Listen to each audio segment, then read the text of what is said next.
Chicago! Chicago, Park West Theater! Chicago! Hello!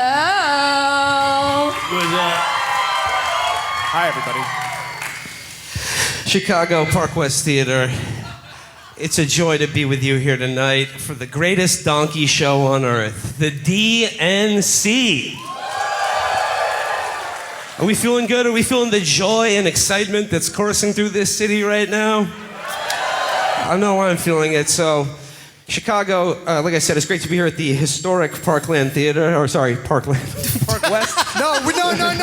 He was right. We are going to make this Parkland tonight. No. Dimebag Daryl. Grace, we talked about this. I was going to say A place of healing. The proprietor of this establishment informed me before we went on tonight that this very stage is where they filmed the 1986 Bears Super Bowl Shuffle video. So we are on the stage that William the Refrigerator Perry shared, and it's great to share this event with you here tonight. We are hosting our own convention tonight, and we will have a virtual roll call to decide who will be the nominee for President of Podcasts, us or TrueAnon. And in the second act, we will be talking to a secret surprise guest. The king of streaming, Hassan Piker, will be joining us on stage. As well as Richie Torres, congressman for New York City. Give it up. Woo! Give it up. We are very proud to welcome you to the official podcast of Bring Them Home. The second half, of course, is sponsored by a competing campaign, Throw These Hostages Away. Chicago, we've got plenty of goofs and spoofs for you tonight as we cover the events of this week from inside and outside the United Center. But before we do that, I'd like to get serious for a minute and talk about the way I'm feeling and the way I think everyone in this room is feeling tonight. As we gather here in the city that nominated Abraham Lincoln for president in 1860, and perhaps not quite as impressively, but Hubert Humphrey in 1968 as well, I'd like to address the pall that has fallen over this convention and its pageantry. A grotesque hypocrisy that underlines all the good feelings and hope Democrats are feeling inside the United Center. But this anger has turned out people into the streets outside the convention. It's the reason I'm here tonight, because I'm disgusted with what this Democratic Party has done. Not the Republicans, but the actions of the Democratic Party have brought us to this point tonight. I am, of course, talking about the coup to steal the nomination from Joe Biden. And that's the reason we are here. This theft will not stop the steal. Stop the steal. Stop the steal. We want Joe. We want Joe. We want Joe. We want Joe. We want Joe. We all saw his speech. We all saw his speech at midnight. He's learned his lesson. He's normal now. Yeah. He's fine. I was watching him and I was like, oh, you guys, I kind of miss him. He was so sleepy. He was giving. Oh, no, Straight up. He was brat. He was a brat. Yeah, Brad Biden. But in the way that like a relative with dementia you live with says racist stuff, or walks outside at night or something. That kind of bratty. The original Brad. The original. Chicago, the whole world is watching tonight, and we're going to let them know, we're going to let the Demon Rat Party know that we're not going to stand for their illegal seizure of power from our democratically elected nominee, Joe Biden. He can still win if you vote for him. Write in Joe, write in Joe. The Write in Joe campaign will be tabling here in the lobby after the show tonight, so please, we would like to enlist your support to volunteer for the Write in Joe Biden campaign. Yeah. We've been thinking about this a lot because we've been here covering, in our way, the DNC, not inside the DNC, as some people might know, but DNC-ish. In the DNC security envelope, in not the whole time either. But we've been rocking with some fucking Democrats this weekend. This week, I gotta tell you, they are unbearable. It is crazy. It's crazy. I think I maybe have never met a Democrat before this weekend. It's crazy. I feel like I forgot how cartoonishly Democrat they were. I've never seen anything like it in my entire life. But we are with them now. We are We are Democrats after we've been doing a bunch of election coverage this year, as you guys have, and so we have been attending a bunch of in-person, I don't know, political rallies or whatever, meetups, things of that nature. This was up on the roof. And I have to say that the thing that Brace and I just got it. It was me. The thing that Brace and I have really noticed is that people in the past 4 years have like massively stepped up their merch game. It is crazy the shit that they're selling at these rallies. Oh yeah. And you were like, Liz, this is what we got to get into. Well, as you guys know, Liz never fails to point out that I am Jewish. And in fact, whenever anybody, I'm sorry, I told her backstage I would stop doing this. That's the last time I will ever do that. Literally backstage, Brace was like, I'm actually like toning it down. I was like, you did it like 7 times today. I toned it down yesterday. But you said that I was like, what did you say about? It doesn't matter what I said. And also, when he said Hubert Humphrey was on the stage, I almost stopped Will and said, you like a different HH. Jesus but that's Christ. But I didn't do it. I didn't do it. Regardless. Like a lot of people in here, you know, I followed the Yang campaign closely, right? He liked, I don't know why I'm turning this around, even though this is my new shit right now. R.I.P. R.I.P. I just like him because he's disabled or whatever he is. He's like a new different kind. It's a different, they made a new kind of divergency. But we are not left, we are not right, we are centered, and we are centered on money. We are not blue, we are not red, we are green. We are, I look out here, you guys all pay money to go see a live podcast, right? But 2 for the price of 1, so you are good with money. You are entrepreneurs. And in that entrepreneurial spirit, we have something to pitch to you guys. Okay. Let's do it. So I am, Will, totally picking up what you're putting down about Sleepy, and I'm with you. We got to stop the steal. We got to end the coup by these demon rats. And so we printed these Defend Joe Biden. Which I feel like could really take off. And the gun's on there for a reason, because this is Chirac. We are not afraid to use them. We keep us safe. We do keep us safe. That is true.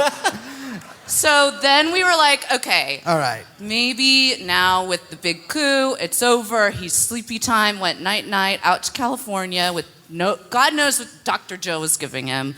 We wanted to do something that was like a little more, like timely, Zoomer for the girly pops. Yeah, trendy. I be talking to on Instagram. So I was like, Brace, we got to do something brat. But he was like, what is that? And then he just got the wrong green. But it's still good. It says Kamala is brat, beautiful, retarded, amazing, troubled by immigration. And that's facts. And that's facts. And it's a slightly different green so that they can't sue us or anything like that. Yeah. So then we were like, okay, we really like that format, but you don't want to you don't want to alienate any of your potential customers. So we needed one for the other side. Yeah. Right? So we have a President Harris one. Brace, can you hold this up? Yeah, really? Well, you want me to hold this up? I bet she does. President Harris. Hitler, Aryan, racist. I'm racist, sexist too. And I want to pause right here. I had to go get these made the other day. And I made up like a really long lie that I worked for like a production company and these needed to be done that day. I didn't even know what was on them. You were just from Fiverr. Yeah. So then we were like, okay, we can't leave the other candidates on the ballot. Hello, the VPs. Exactly. We gotta, get some stuff for, I don't know, people who care about those people. Well, and the thing is about this one, it's like everyone's like, oh, Tim Walz is so cool. Like, I wish he was my dad, but like, was a cool dad that smoked weed and even did coke with me maybe a couple times. There's no allegations. There's nothing like that, except that I think he does look like he lied about his military service. It does appear that he might be capping about some of the military stuff. But this is for people who are not fans of him, but are, maybe troubled by some things. We got And maybe you molested don't by Waltz. Maybe you don't right want to put here. it on Twitter, but you just want to like get the message out, Yeah, right? yeah. For when this is released in the audio format only, I'll just say that this is a shirt with an arrow pointing upwards that says "molested by walls." That's true. That's true. But Will, we don't want to see like we're playing favorites here. Yeah, or so we anything. also have one for everyone else. Molested by bands. Both sides. Stuff too. Both sides. And then we were like, okay, well, I have it right here. Then we're like, okay, wait. So thesis, antithesis, now we need to actually resolve the dialectic. Number one most important issue to voters this election, right? The dialectic. So we have this one. Kamala is mother, Walls is daddy, and I was molested. We see that? We're healing this country. We're healing this country. We're kind of changing the whole view on everything. Yeah, and also it's always good to confuse people. You keep them on their toes. Because what does you know? that mean? I like that. I don't know. Yeah, people are like, what does that mean? And you say, I don't know. But we decided, you know what? That shit's a little too risque for us. Yeah. Especially with Liz's opinions on other issues. On, dude. I mean, that was resolved like, no. I didn't say what issues. You know what issues. Okay, so then what we did actually finally settle on is, and I think this one's like, the reason I like this one is it's subtle. In a way. It's. I think it's kind of what we are all on this stage. Yeah. Could I wear this to like a bris? Yeah. You will be like Bugs Bunny with a carrot at that motherfucker, dude. Ooh, okay, It okay. is- Hit me. Proud white Democrat. And I think this one would really take off. That's right. That's right. White boys for Waltz. Vaults, we call him. What do you guys think? I think that's perfect. You know? I think we know we've seen a lot of Tim Waltzes in during this campaign. I personally know Tim Waltz is the guy who paid to watch me shower when I was in high school. So I like a few of the other shirts. Your shit was big young too. Yeah. I mean,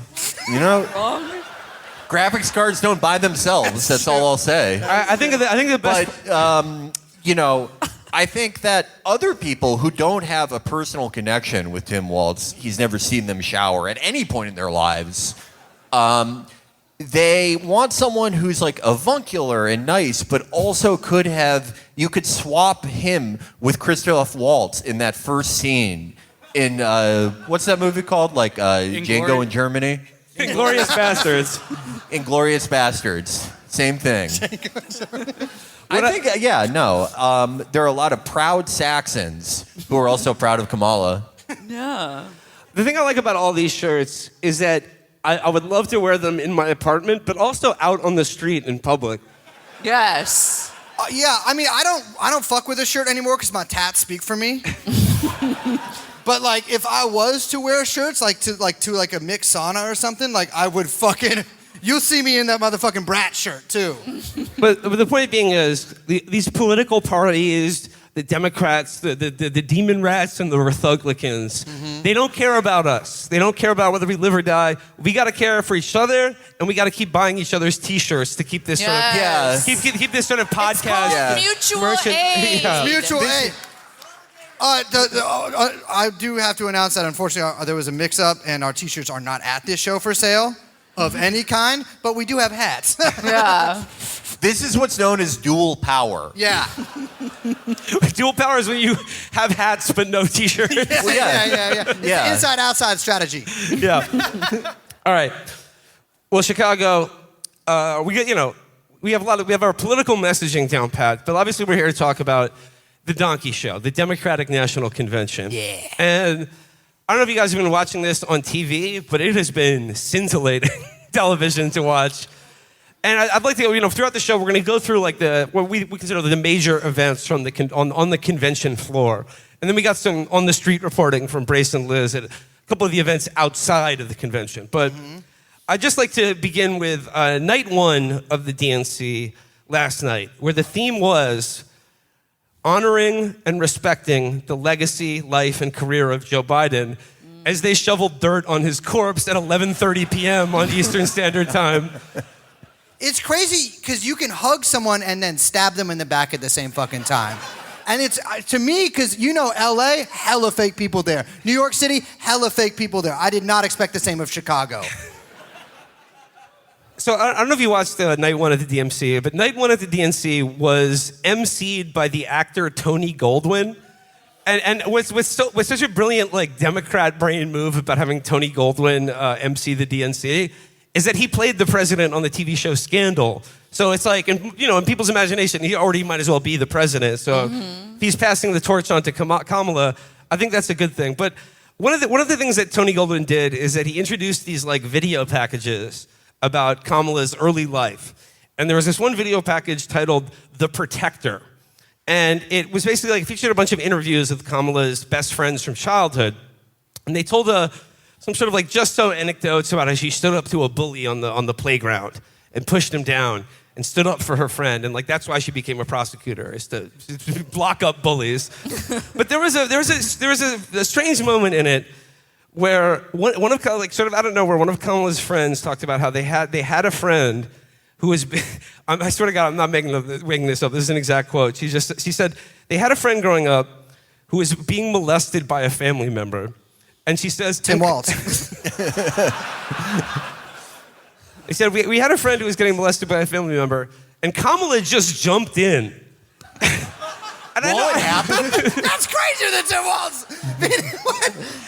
And I don't know what she was saying, but she's saying she can't help herself from standing up and being a protector. But I just thought she was just like, well, it wasn't clear what she really did. She just was sort of like, hey, buddy, cut it out. Were they implying that like she molested the adult back? Gave him a taste of his own medicine. Yeah. To connect with Zoomers, she should like start one of those like pedophile hunter shows on TikTok. Yeah. Those are great. I love watching 5 guys who have all credibly been accused of sexual assault. Yes. Like beat up a guy with Down syndrome and be like, we're making a difference out here. Bum fight culture. It is that genuinely like the most rapist guys getting together and like, we're gonna beat up this retarded person. Yeah. It's great, but people, don't even get me started. Yeah, but she should do that. I would lose to the pedophiles because I'm sensitive. Now, of the sort of the big speaking slots at the DNC last night, and I really got to give credit to the National Party and Nancy Pelosi here, because it was fucking brilliant to like have this great send-off for Joe Biden and then have him take the stage at 11:30 p.m. And they were like, sorry, Mr. President, Jamie Raskin went long. It looks like you're pushed back an hour.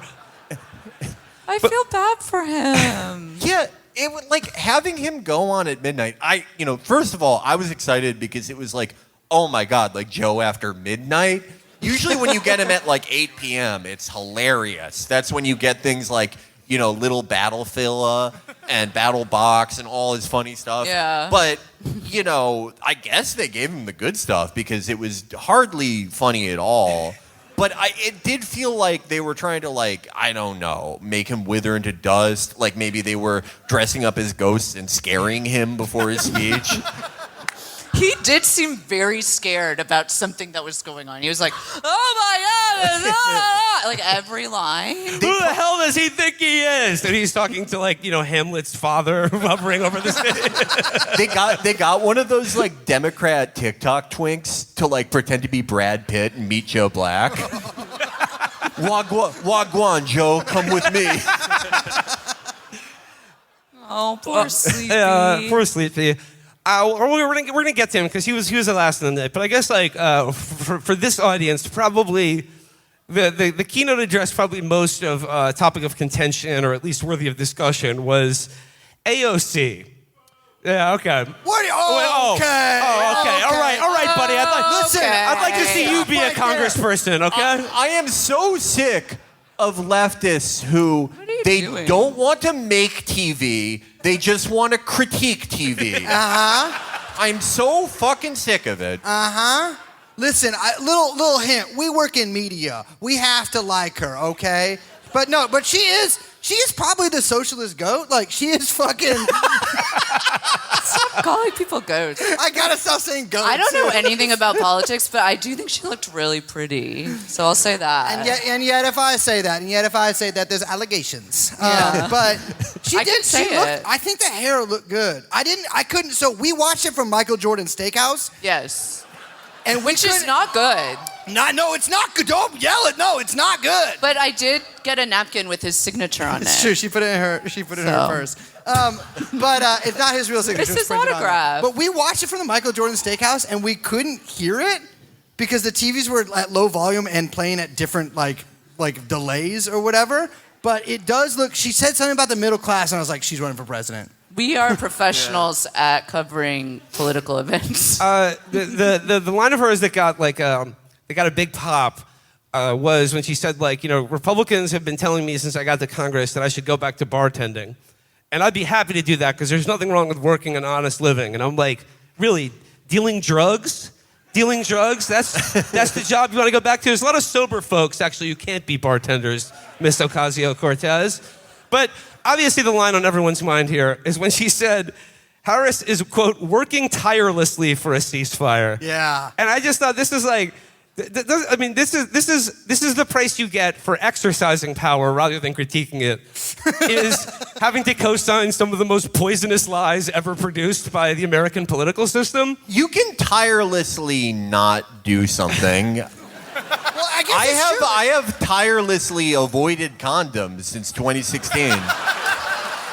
Well, it is true. Like, she is like, I guess you could massage it to make sense where it's like if Kamala Harris is not working at all, or like working very slowly and only a little bit, she's not getting tired, right? But you know what? Who is tired? The fucking Jews are tired, y'all.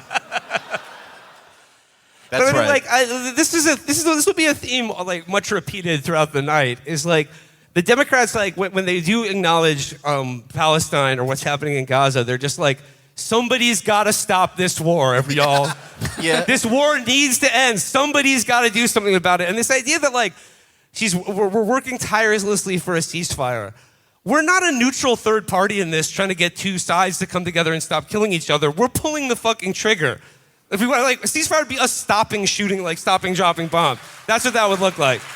If we just simply decided to stop killing people, then there would be a ceasefire. Well, no, go ahead, Felix.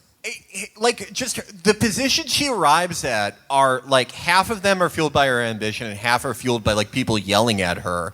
And so she ends up in these incredibly incoherent places where she like begrudgingly, after dragging her feet, will go like, yes, it's a genocide.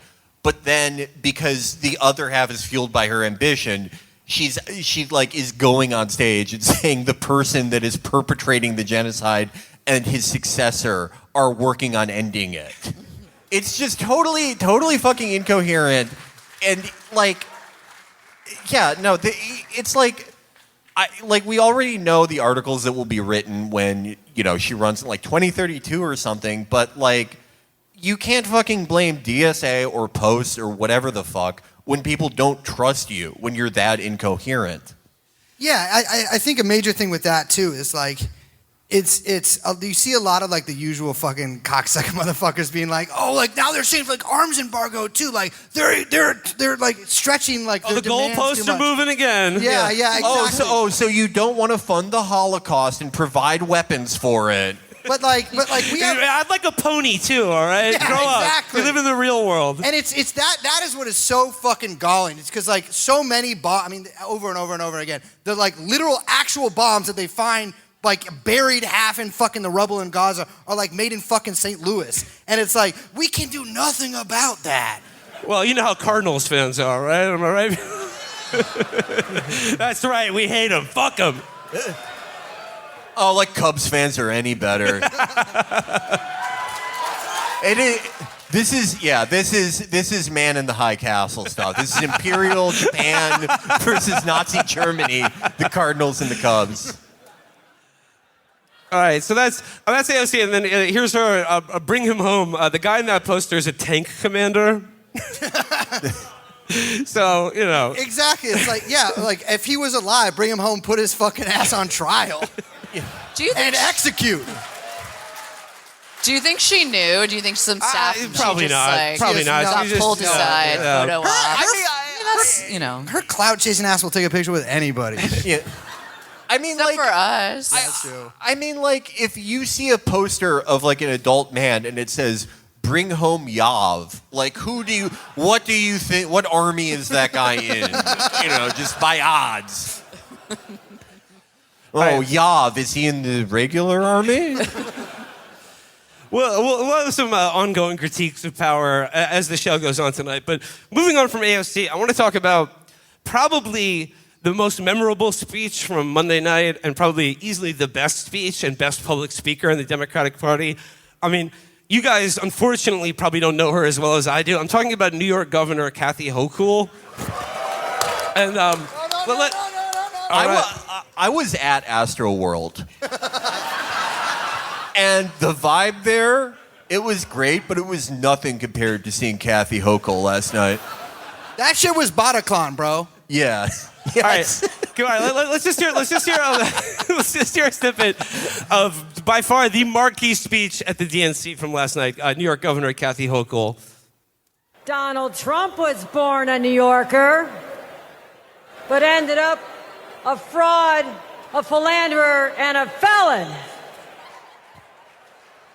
Put your motherfucking lighters up. The New York values that I know.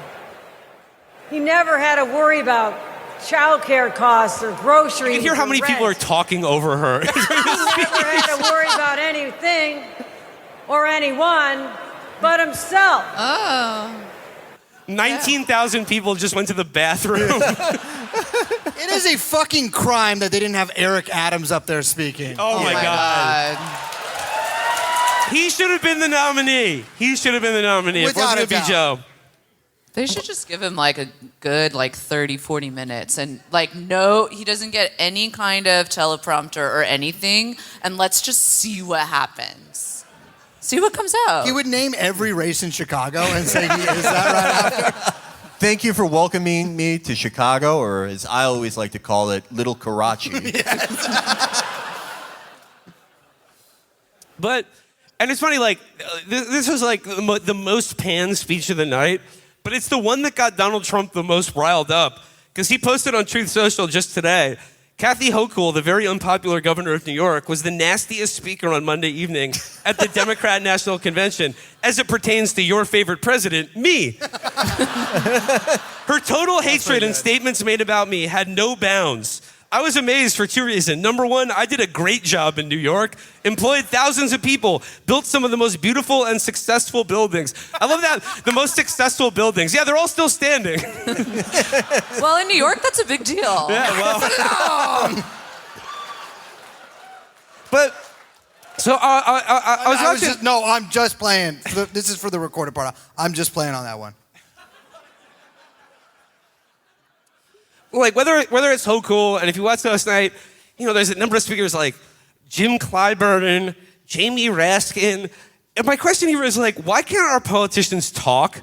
Why can't they speak in public in a way that doesn't make them sound like robots or something? And I'm like, isn't this their job?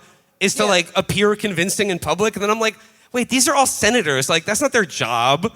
Their job is raising money and If you when you read Master of the Senate or any book that chronicles a period of 40 or more years ago in American politics, the worst, most racist, corrupt shithead in the Senate, a guy whose nickname was literally the shithead of the Senate, a guy who served 7 months and then was formally censored for stealing a dog. That guy will end up saying something sort of beautiful at one point in a Robert Caro book, but everyone in the Senate now is just a fucking bore. There's no good speakers in politics except for O'Bungler, and he's been playing the same songs since 2004. No, it is crazy. Just last night when to see Michelle and Barack up there, you realize just how starved people are to just and leaving aside the content of their speeches, they have a way of sounding like human beings when they're talking that no other politician is capable. I think that's why they're so beloved, is because people are oh yeah, they can speak. They don't seem like aliens who learned the English language yesterday from Rosetta Stone. I fuck with this shit a little different because I have ADHD, which is a disability, and so I like that they talk slow because I rub shit on my I do oil shit, and so it gives me like the cadence gets me. It's not gooning because I don't fuck with my dick when I do it. But it is like a form of sensuality and pleasure. Because it's like the da-da-da-da-da. It's like ASMR. Cadence. You have never met a white boy who has as much coconut oil all over himself at all times as me. That's why I'm so squirmy. I will say, we're going to get to this later, but after going to a couple of these Democrat creator events, they literally are all taught to talk like this. So the rod is coming from, I don't know where I'm going with that saying, but you know what I'm saying. No, I see what you're saying. You know what I'm saying? There's a house style, like how we all talk in extreme vocal fry, as leftist podcaster, but they all talk like that. Well, not like that's an extreme case, but they all talk in this weird halting way where I'm like, if we did a podcast like that, it would be 4 hours long. Yeah. Meaning we should start talking like Democratic politicians because we can do half the episodes. Yeah, they have it's a weird rhythm. It's like the same way that every rapper ripped off the 3/6 triplicate style. Everyone is ripping off the Hillary 2016 in-house style of when I was worrying about Libya, he was trying to win The Apprentice, like the da da da da da da. Such a great line. every speech like this is just he wasn't worrying about child care, he was worrying about how to grow a pair. Yeah. He was worried about spraying his hair. Yeah, okay. There we go. Yeah. Well, I mean, now that we're on it, let's talk about the big dog, Chillery, Chill Dog. Yes, our beautiful queen. You know what? I gotta say. No, come on, let's keep it going. Yeah. Give it up. That's right. Give it up. I want to look at her. You know, I gotta say. Love her. She looks. I gotta say, she looks great. Not being president really agrees with her. Well, she paid a pretty penny for that face. Yeah, Liz, I gotta ask because it's Chicago, so females on top. I was just really reaching with that one. What did she get done, Liz? So I think that I was looking at this, and what I think she did is I think she had all her filler dissolved. You can do that? Which, yes, you need to do if you're gonna go under the knife. Because they scrape it out. It's so disgusting. So then I think that she had some biostimulators, some Sculptra, but then I think the real key player here is the deep plane facelift. And so she got the little incision here, not 80s style, but just a little where they kind of you up. And then, she healed and got glowy. She's probably on her crazy Trenton knowing game. She looks fantastic. I get why Trump was I'm sorry, I have to call her beautiful Hillary now. And I think I'm the same. She is beautiful Hillary. And she deserves it. Yeah. Chicago, I have one question. Would you hit?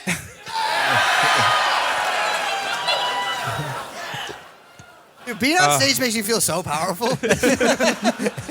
I just gotta say, we've done now a number of elections in the course of the show here, and it feels great. I'm really happy to be here, and it's really fun to be here in Chicago for the DNC, and it's really fun to cover an election where I literally don't give a shit what the outcome is.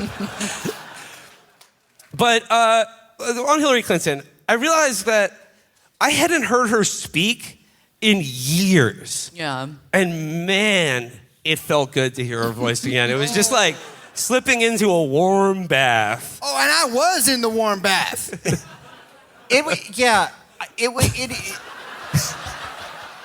She has a very reassuring quality, at least for me. I don't think for other people on the Arkansas death list, people like that, no. But for me, I like that stilted rhythm that she does, and it was so fun to watch her talk exclusively about herself, unlike Joe Biden night.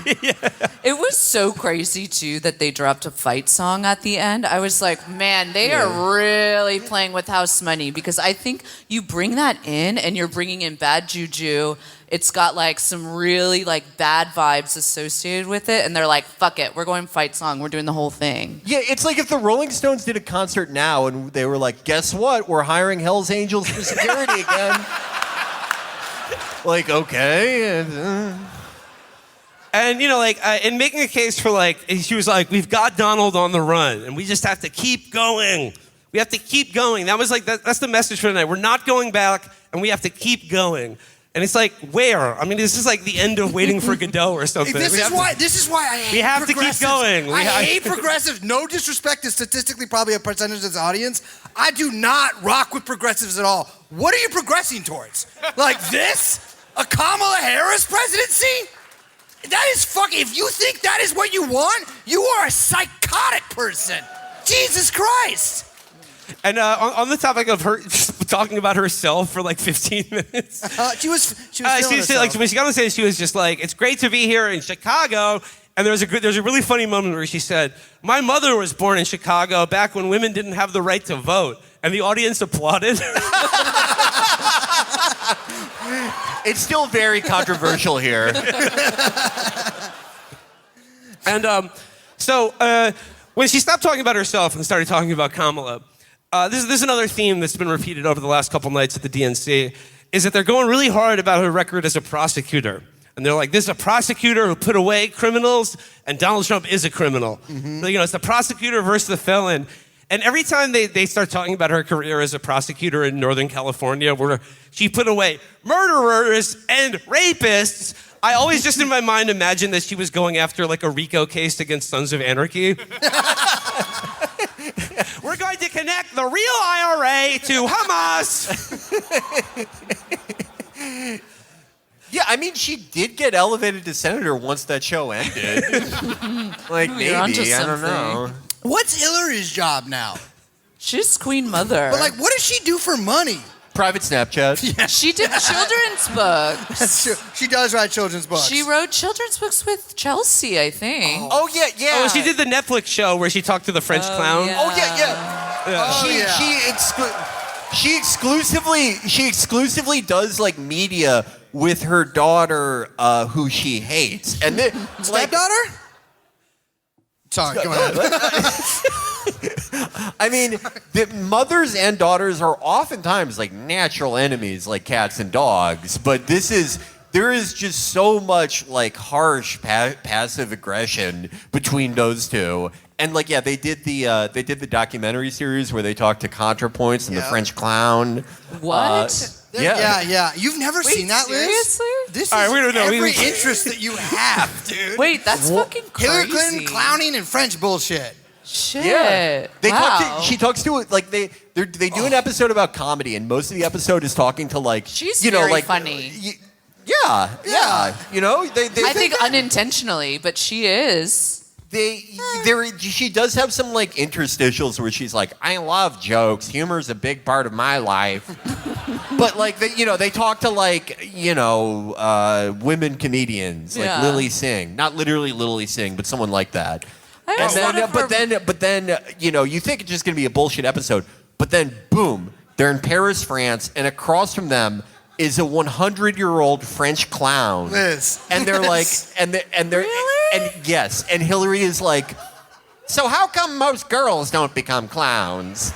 She should talk to me. And the 100-year-old French clown is like, for a girl, it's very hard to become a comedy because a boy, you get dirty, you go, that's what a boy should do. But when a girl becomes dirty, you go, no.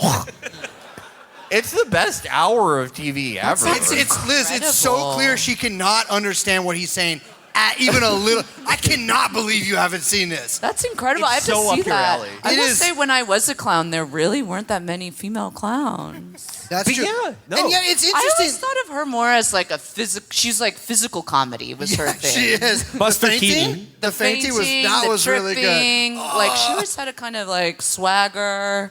Yeah, like the great prank she did on Ambassador Stevens.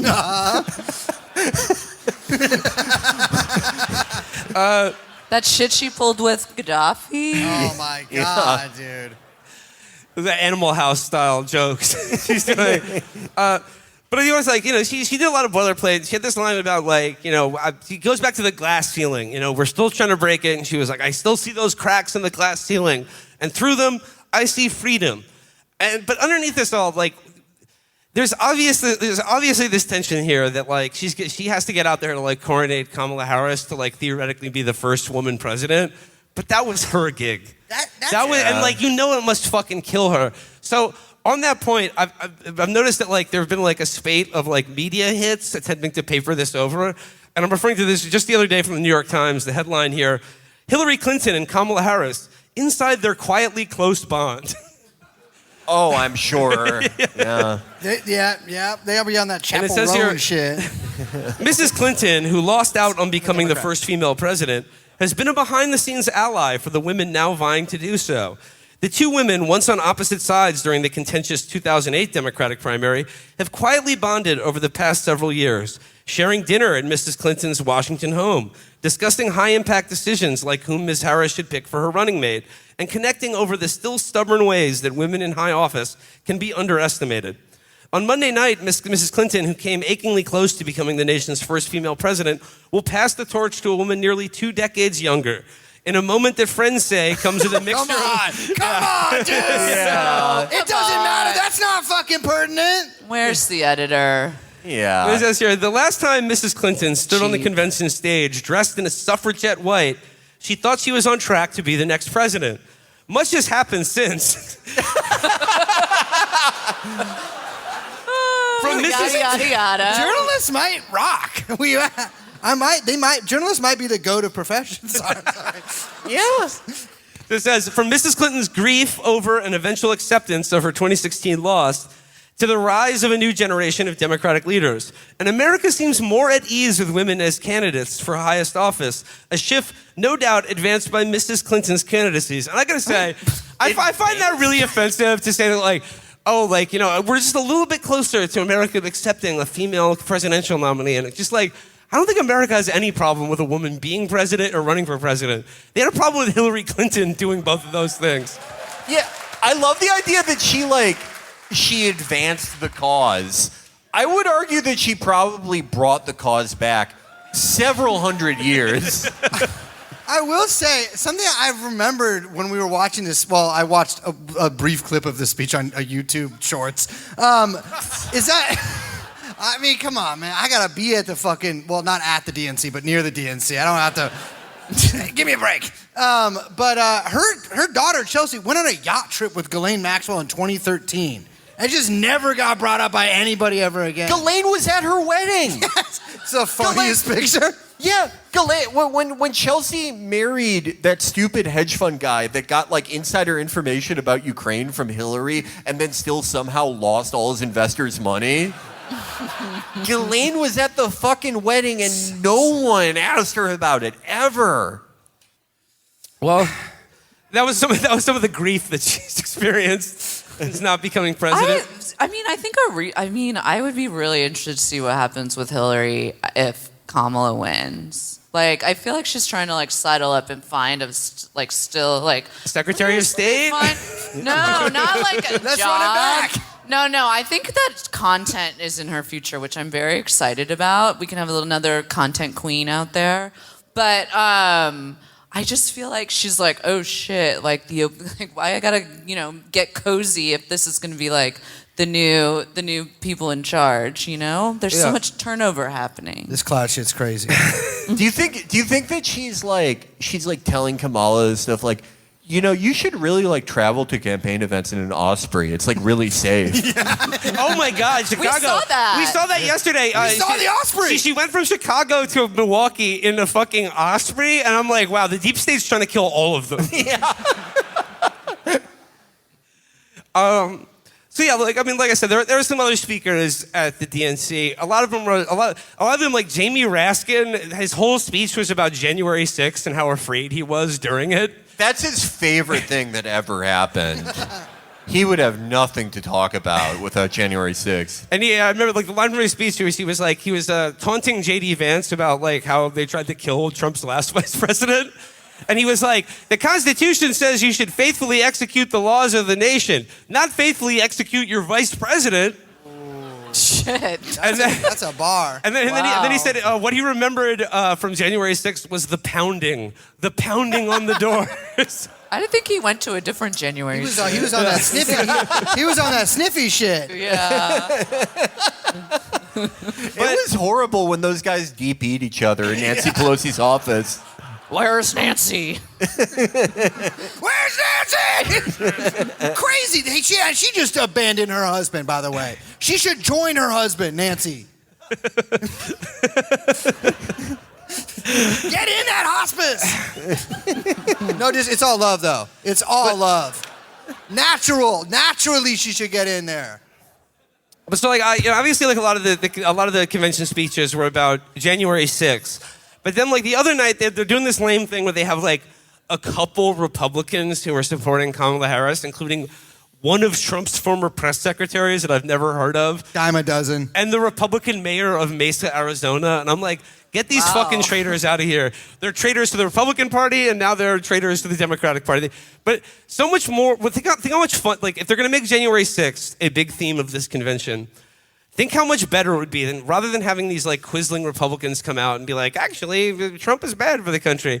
They should bring out still incarcerated January 6th rioters and bring them on stages, like bring them on stage in shackles and have them beg to vote for Kamala to be released. Have their families denounce them. Build a gallows at the United Center.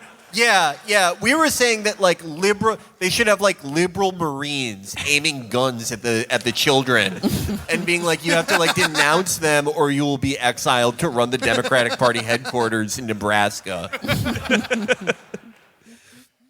So let's get to the marquee event of night one, which is of course, I want to say the former president, but actually he's still currently the president, Joe Biden. And that's your fucking president. That's your fucking president. Joe, go towards the light.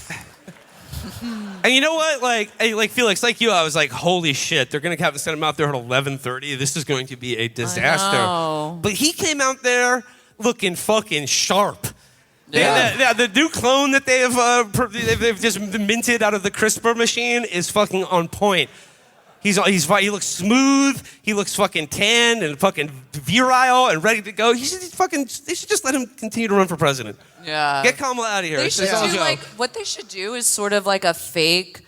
They should build a kind of like Truman Show set for him, but it's like it's like America, and then they send him out on the campaign, and they're like, "No, Joe, you're actually doing it. You're running for president." And then they have him go do from like state to state, and like then it's like, "Oh, he can still do it. He can still run," but then it'll just be Truman Show set. But I feel like seeing the difference between this Joe Biden and the Joe Biden everyone was like, ooh, this is bad a couple weeks ago, like making me brace pilled because I was like, the Democratic Party's adrenochrome dealers are like giving him the good shit now that he's playing ball. That's a really skilled children they're taken out of.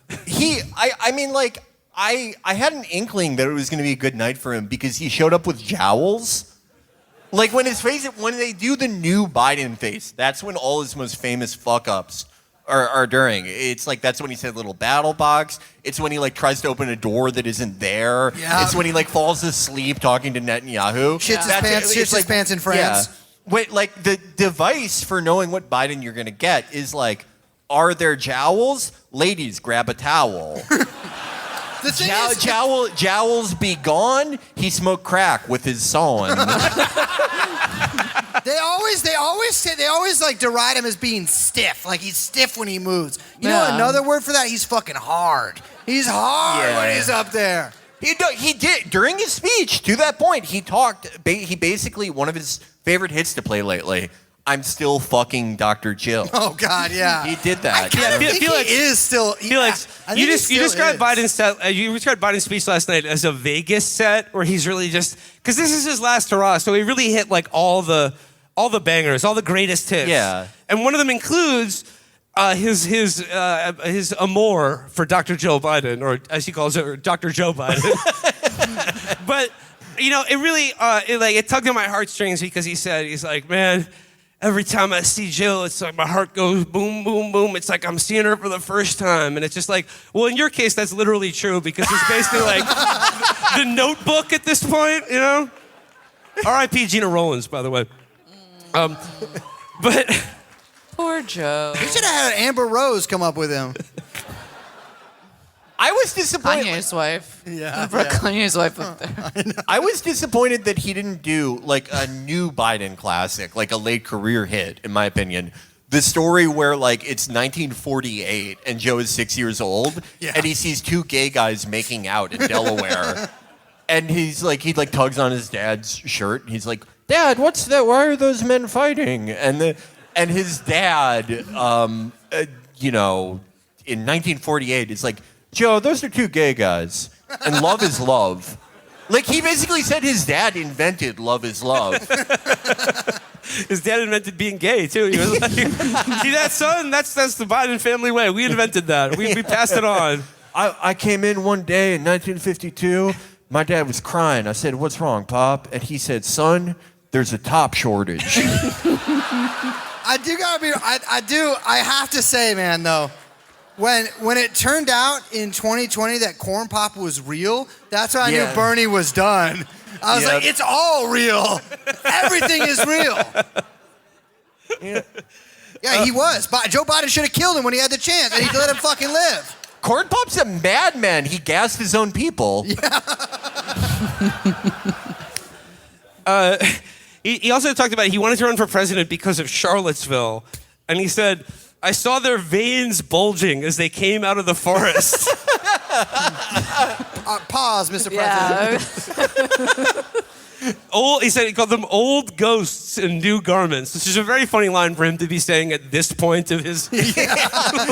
Old ghosts, not like the new ghosts that have been haunting me lately. Not like Strom Thurmond's ghost that visits me on Thursdays. He's got Hamlet's father, Banquo. I mean, there's a lot of old ghosts hanging around the White House these days. But, okay, like, I want to get, like, he did talk about Gaza, and he said, I wrote a peace treaty for Gaza.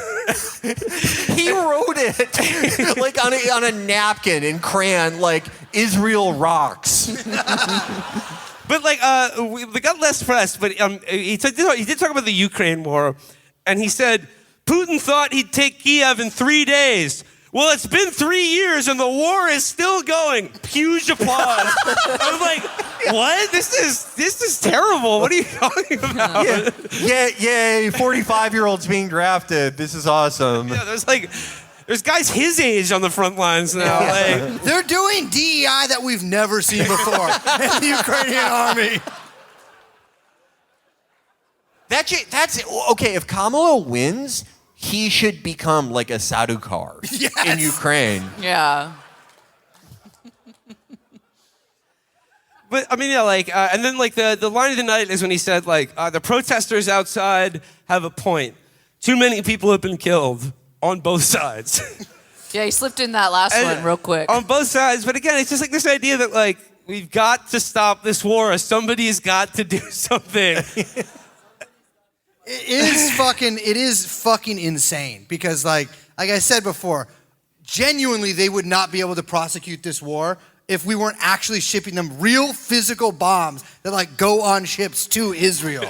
Which like the core of it, and the thing that's like so I think that makes me hate being near the DNC so much is that like I guarantee that like a lot of these kind of young people made like whatever sympathetic noises towards that shit before Biden had dropped out. Now Kamala is in, who has given no real indication whatsoever that our policy on Israel will change even a fucking scintilla. Like she'll probably be meaner to Netanyahu or whatever. And they try to say like, oh, she didn't go to his Congress thing. She met with him in a private room, pause, like a couple fucking days later. This guy should fucking kill himself. Yeah.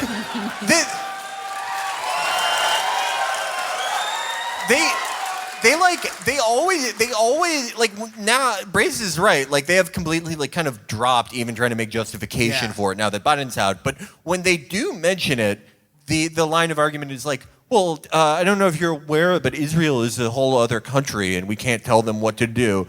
And it's like, every time that we give physical weapons to Israel, and it's not like a massive multi-billion-dollar package, they run through their supply of bombs and air-to-ground missiles so quickly that as recently as 2014, they resorted to dropping 80-year-old dummy training bombs from India. Like, they literally could not do this without our logistical support. Yeah. It's insane. Not to mention political, diplomatic, and monetary support. I mean, like up and down the list. It's just, it's futile to pretend that, it's such an old and ancient conflict, and it's so complicated that no one country can really make a difference. And it's like, I think the one country that can make a difference is the one country that's the reason Israel exists, and is the reason it still exists to this day. And anyone, they really like to make it sound like the path of least resistance is like enabling this racial annihilation campaign. And it's really not.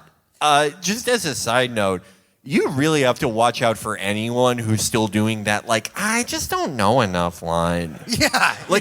Jamel Bowie does that, where he's 51 now, and he's like, I'm going to watch a YouTube video about it this weekend, and I'll write about it eventually.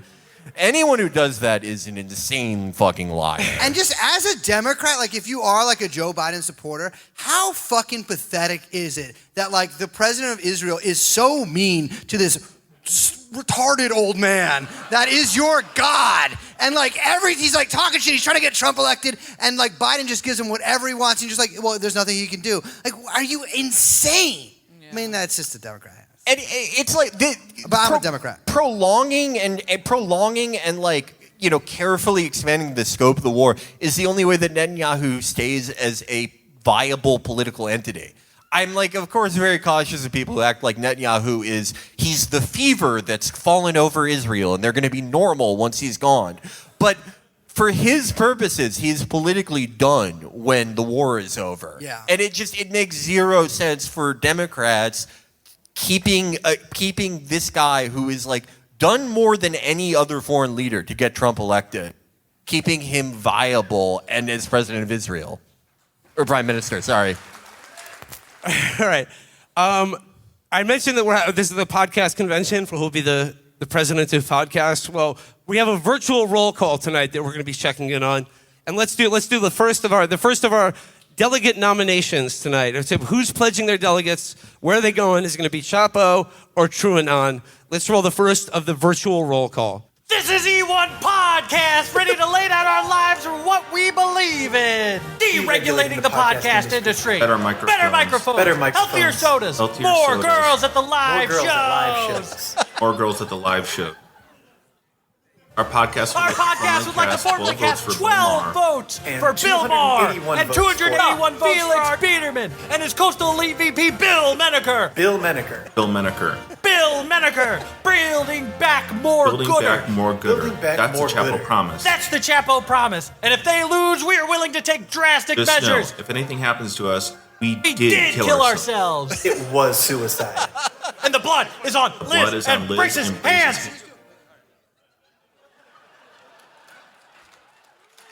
Just a point of order. We're going by a one podcaster, one vote rule, so I'm counting that as one vote for Bill Maher and 2 votes for Chapo. Hey man, TrueAnon is the greatest podcast of all time. And thanks to Liz for the amazing time in Miami. Big shout out to TrueAnon from the Island Boys. Out.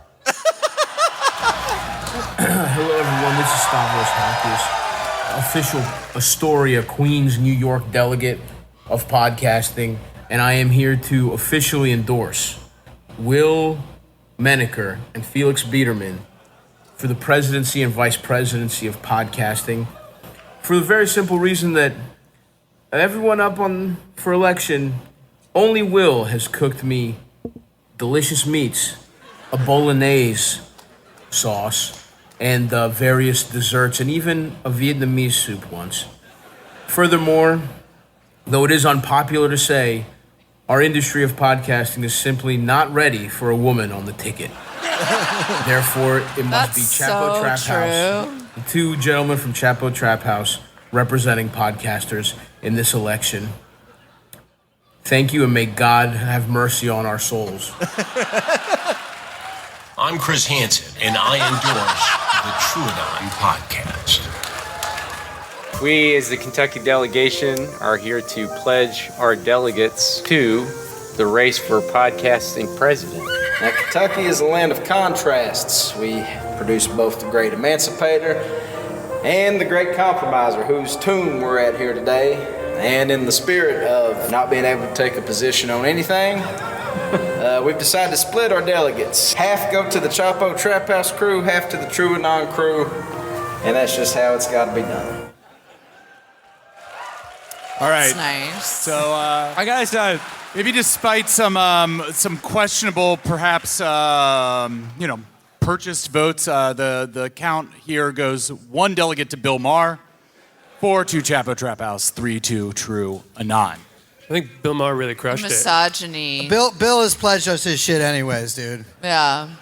I gotta say, special shout out to the Trillbillies for filming their endorsement in front of Henry Clay's tomb. Yeah. And in the style of a Terrence Malick movie. That was beautiful. It was really well filmed. All right. 35 millimeter? I mean, my God. Before we go into our intermission, I did promise that Brace and Liz have been doing some shoe leather reporting on the streets of Chicago. Oh, I was not wearing shoes, my brother. It's legal.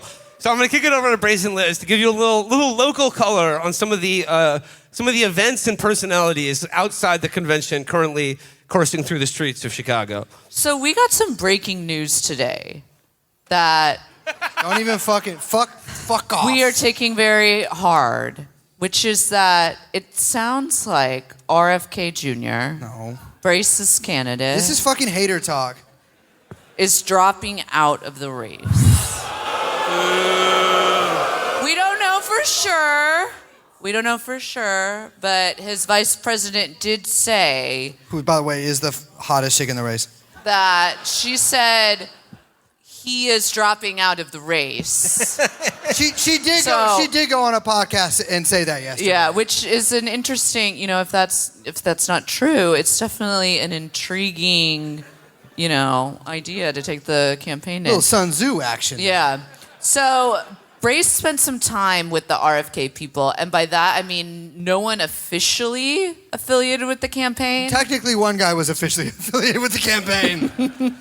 I was at a nightclub the other night. Actually, that's not true. I was at a pretty much deserted, empty bar called the Matchbox the other night, sitting outside.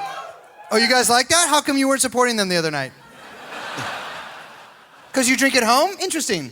Very Chicago. I was sitting out there with a couple of friends of mine, and we're like, oh, God, maybe we should start cutting or something. Like, I don't know what to do the rest of the night. And this RV comes up, and it's fucking playing reggae AI-generated RFK music. And it's in the middle of the street. We run out. We're like, let us fucking in. Let us in. Banging on the door. And a guy pokes his head out, who I later find out is Justin Trudeau's brother, pokes his head out. Or half brother, but you know what? We're all family. And it's like, get in. They pull over, and I get in, and first of all, the place it's disgusting. It's nasty. Pigsty. Which I mean, I don't know. Is it really that suppressing? No, it isn't. And it but like sticky messy. And it smelled like pizza and chronic in there. And there was 4 guys, one of which was Justin Trudeau's brother.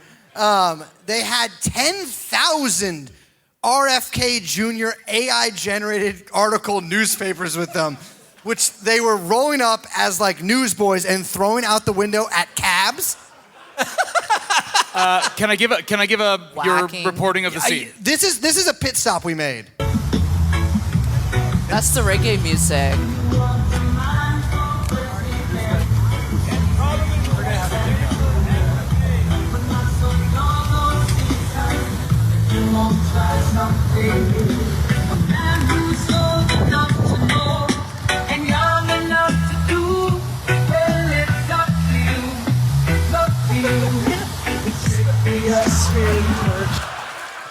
It's not in this video, but if you can see the little bit of blue next to Kennedy's face, it says, "In Bitcoin we trust" on it.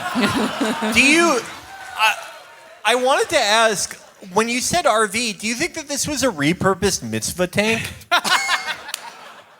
I do think that Rabbi Shmuley has spent a night or two in that motherfucking RV. These guys told me that they had never experienced such cultural connection since Dogecoin. And this sounds like everything I say about them, it sounds like I'm making up. These were the nicest guys I've ever met in my life, except for their absurd political beliefs. We got to get rid of these Bati Boy vaccines. But as you can see from this next video, I was having a fucking great time with them.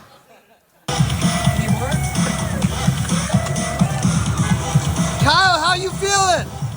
Fantastic, brother. How are you feeling? I am feeling amazing. Let's go. I love Kennedy. I love RFK. Could you imagine? What if we got in a war and he goes up? What is? I've never heard. He should draw a hole there and put cigs in it so that we can make it makes sense in my head. Because then I hear, could you imagine? Just like going up, Cheryl, do you like the way Stop. All right, we got to move on. So your last bit, the second thing that you guys do, the next thing. Okay. So yesterday, much like this, we went to a Content Creators Got Talent Challenge. Creators Got Talent. Yeah, it was a bunch of children were brought together to pitch memes. Not by us. To pitch memes to Pod Save America. Ooh. Oh yeah. And The Johns have a child zoo now? They really have made it. Yeah, wow. This is when I think Bryce and I started to really lose it. I was doing this. Like, what is that doing? I looked over and Bryce was writing in his notes app like a diary, and it was like, I am a man, I've been to the jungle, I shoot guns, I am a man, I am like trying to remind himself that like this isn't real, but like back in my body I'm real, because he was disassociating. I was, and I say this in a genuine but pathetic sounding way, really actually emasculating to be there. It was fucked up. Like, but it was fucking sick. Because I gotta tell you, these meme smiths that the Democratic Party had up there. Oh, wow. Wow! We learned a lot. I learned that I hate Democrats. Yeah. I genuinely, I don't know, I like blacked out the last 4 years or something, and I forgot how insanely like corny, whack, annoying, stupid, like just completely obnoxious all of these people are, and that they're somehow like even worse caricatures than I could even draw up. This is what I'm saying earlier, where I was like, I don't think I've met a Democrat before. Being in that room, first of all, the ratio was crazy. It was sick. But being in there, I was just like, this is a new experience. Yeah. Like, I've never, every single fucking slide was like, Brad Summer, Chapo Roan, Demure, like it was all like TikTok crazy speak, and the only good thing about it was having to see those fucking pod fuckers sitting up there and like have to treat this seriously. They were so not wanting to be there. I really felt beneath them. So that was very fun to watch them, feel very uncomfortable. I think too, just like, I don't know, the way that, so the people that were on this like panel of like judges or whatever would give them feedback and be like, well, you know, we know from all of our like research that activism, actually what people respond to is they need cues about this, or cynicism is activated and they turn it, like it was so robotic, crazy marketing, just the kind of ghoulish shit that you imagine we got to witness in person. I loved it. All right, we got to go to intermission now because we do have a hard out at 10 and we still have plenty of show to get to. We're going to leave you there for a brief intermission, but we'll be back with an oppo research dump on Kamala Harris, Hassan Piker, and a couple choice reading series for you guys. So keep your powder dry. We'll be back. We're going to try to be back in round of delegate endorsements. Hello, this is Tim Heidecker from Office Hours Live. I'm joined by my co-host Doug Lusenhoff. Hello. And Victor Berger. What's up, everybody? We are here to formally nominate Felix and Will from Chapo Trap House as the president of podcast or the president's. This is special. Thank you very much. This is very special. I believe and support Felix and Will and have gotten to know them over the years, and they're the podcast hosts that we need right now at this time. Not familiar with the other two people, therefore it would be disingenuous to support them in any way. Although I do believe I hung out with the one dude at Sarah Squirm's apartment this recently. Okay. Thank you, everybody. Enjoy your time.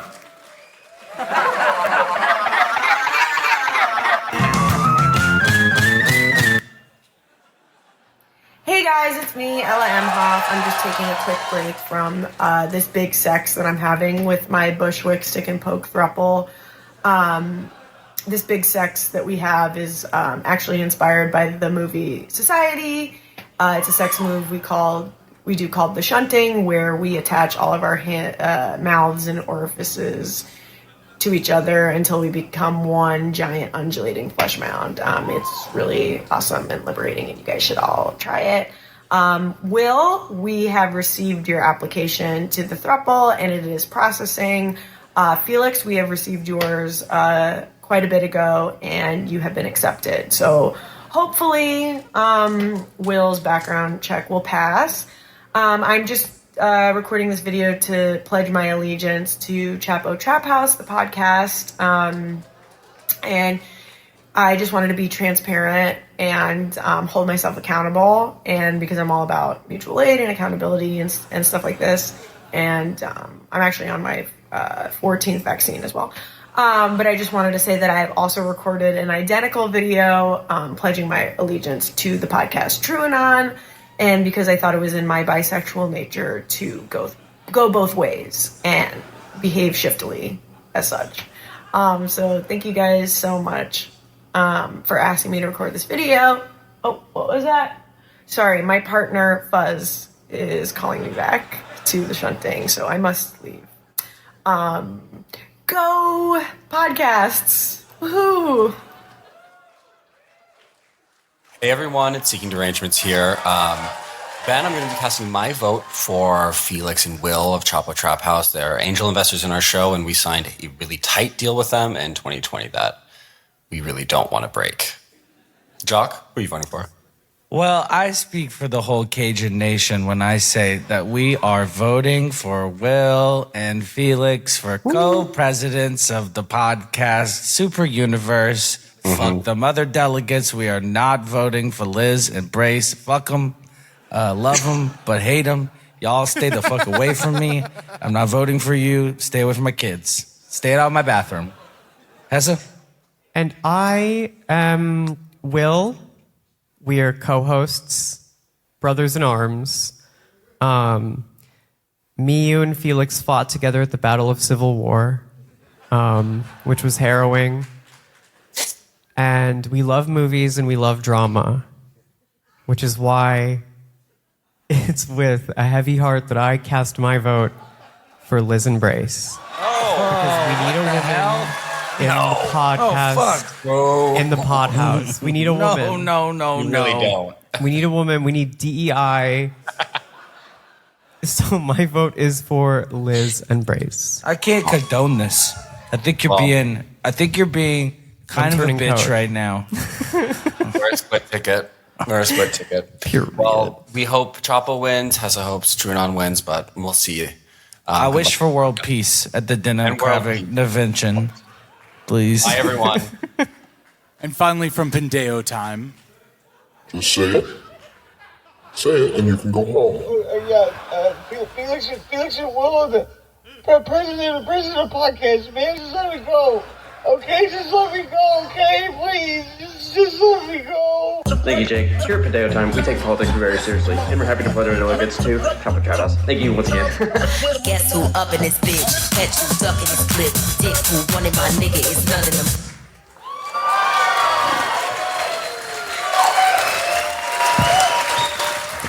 All right, here at intermission, if my count is correct, that is 1 pledge to Bill Maher, 10 to Chapo Trap House, and 4 to TrueAnon.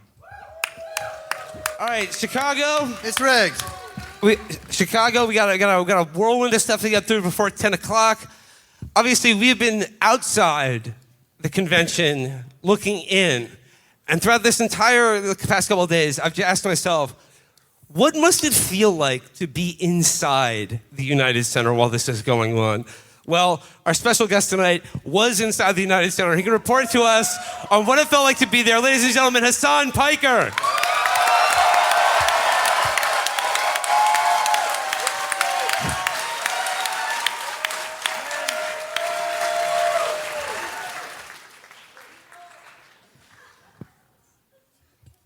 So, Hassan, you've been inside there. You said you saw the crowd go insane for Obama last night. Well, it feels pretty good to feel all that hope and joy in that room. What was it like? What was your experience at the DNC like?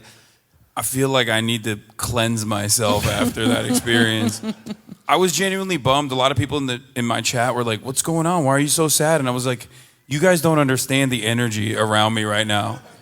I genuinely felt like I was in a hostile environment. Like if I were to say something wrong about Obama, I felt like they would notice. Even if they didn't hear me, they would figure out the vibes and then attack me. Because you got maybe an Arab sounding name in there too.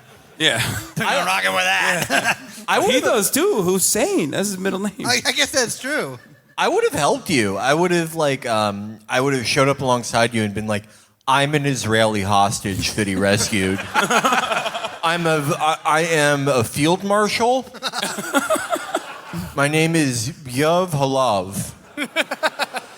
But you said like the energy of both Michelle and Barack last night was palpable. And the point you just made to me backstage is like, they could use that energy for like something better, something at all. But they just get up there and, just...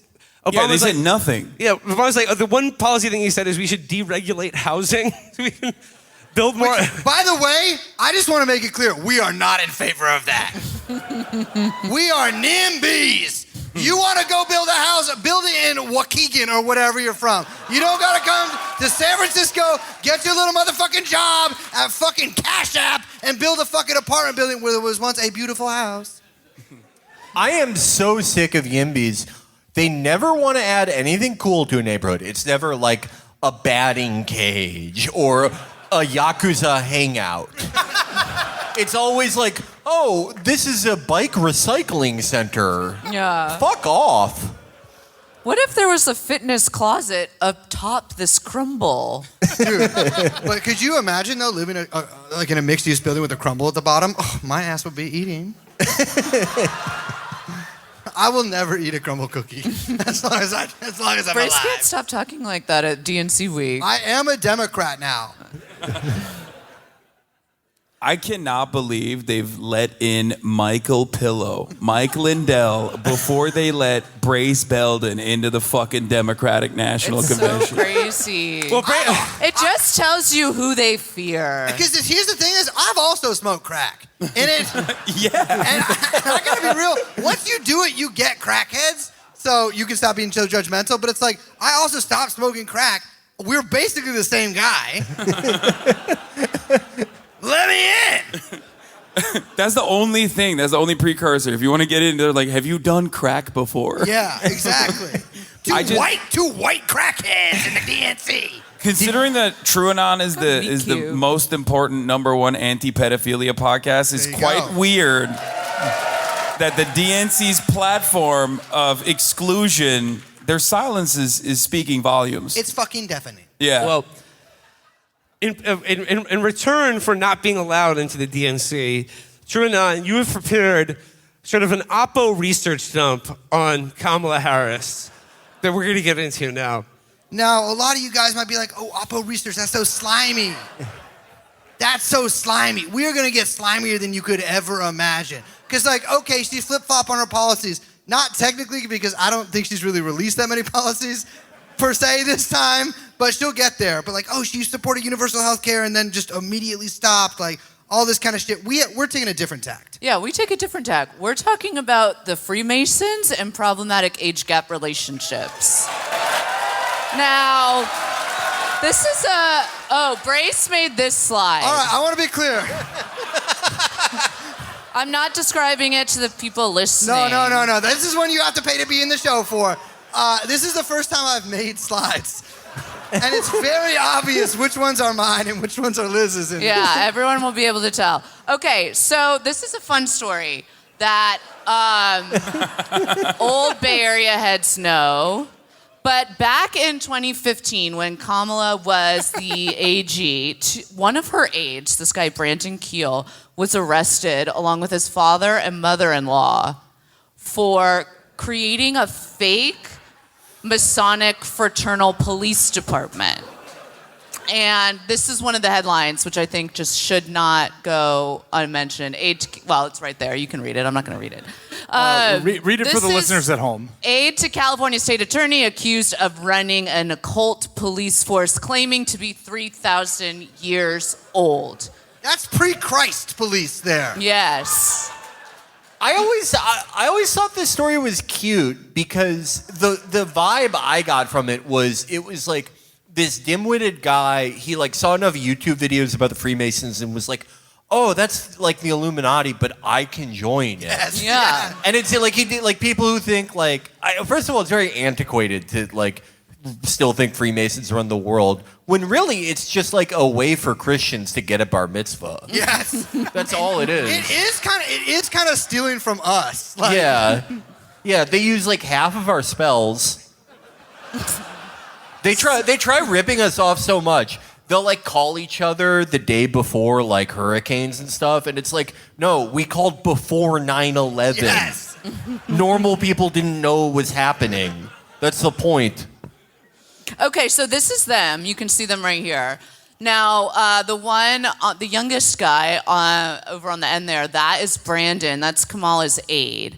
And then that's his father and mother-in-law. So David Henry and Tanette Hayes, they had an investigative, private investigator agency called MIB Investigative Agency. Okay, great name, right? You're like, yeah, Men in Black. That's chill as hell. Wrong. It means Masonic Investigative Bureau Investigative Agency.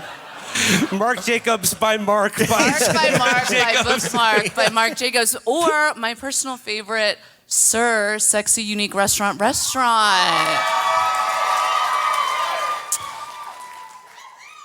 So, weirdly enough, David was actually a Masonic member of like an actual like Freemasons group, and he was like pretty active in local Southern California politics. This is him early on at a press conference during the George Zimmerman protests, but see if you can spot him. Maybe we need to zoom in a little bit. This is him. That's David. This is one of his most like earlier appearances, but both of him and his wife were pretty around at different things. This is another one of him, I think. Yes, this is them giving an award to Maxine Waters. And you can see him right there giving the thumbs up. I think he's pretty charismatic looking. I'm completely fine with everything he's doing. Now, a lot of his social media was scrubbed for reasons that we'll get into, but this is what we could find. And you'll see these great posts that he was making about Rihanna and some jewelry that he was hawking that looks like Illuminati Grandmaster Henry X ring design. Some really great stuff. Was he gooning on Pinterest? Okay, so Brandon, the aide, was his son-in-law. He was Kamala's aide. He wasn't just some low-level assistant. Like, they actually knew each other. We don't have to play the video, but you could see in this next slide. Videos. My name is Brandon Keel. That's him. Director for the Attorney General of California. I have the best job in the world because my job is simply to serve. Ladies and gentlemen, please join me and rise as we welcome our Attorney General, Kamala Harris. There she is. Look at that. So this wasn't just some nobody, right? So they found their Masonic lodge. It was called the Most Worshipful King David Masonic Prince Hall Grand Lodge. which I feel like is a great, that's like a really great name. I love these guys. Yes. Brandon was the CFO, which is definitely something that needed to have, I think, a clearly. Masonic lodge, yeah. So the way they got arrested was that in 2014, they strolled into the Santa Clarita Police Department, and they were like, hey, what's up, friends? We're just here to let you know that we are also cops, but we are different because we're Masonic.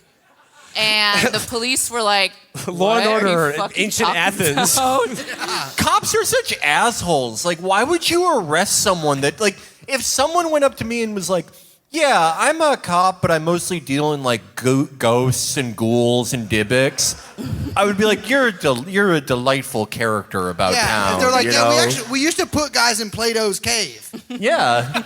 But instead, like, these stupid meathead cops were like, hey, ghosts are our jurisdiction, asshole.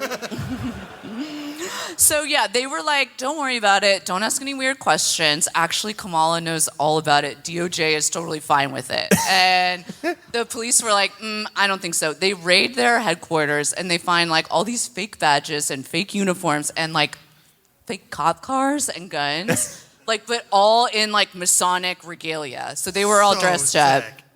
They even had a website.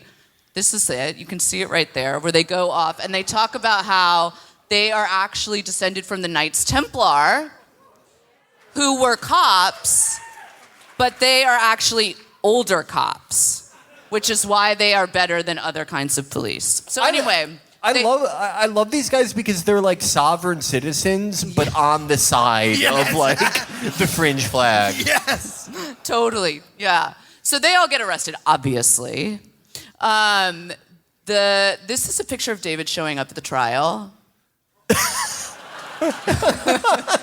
Looking amazing. Serving. Things go off the rail. He made a now deleted YouTube. I tried so hard to find it. I wanted to find it so bad. But he did this like selfie YouTube where he started going off saying that he was like pissed because all the Freemasons were making fun of him. And he said that he was only being arrested because there was a plot to take down Kamala. So, but we never got to find out because guess what? I'm being like, he died. I know, I'm sorry, I didn't do that line well, but he did die during the trial. Okay, so Kamala killed him. Maybe. Obviously, Yeah. So Kamala Harris killed him. It's what's known as the Assassin's Creed. Yes. She got in there. She got up in there. She tied that loose end up. And obviously, because what is she hiding, Must right? be really easy to choke.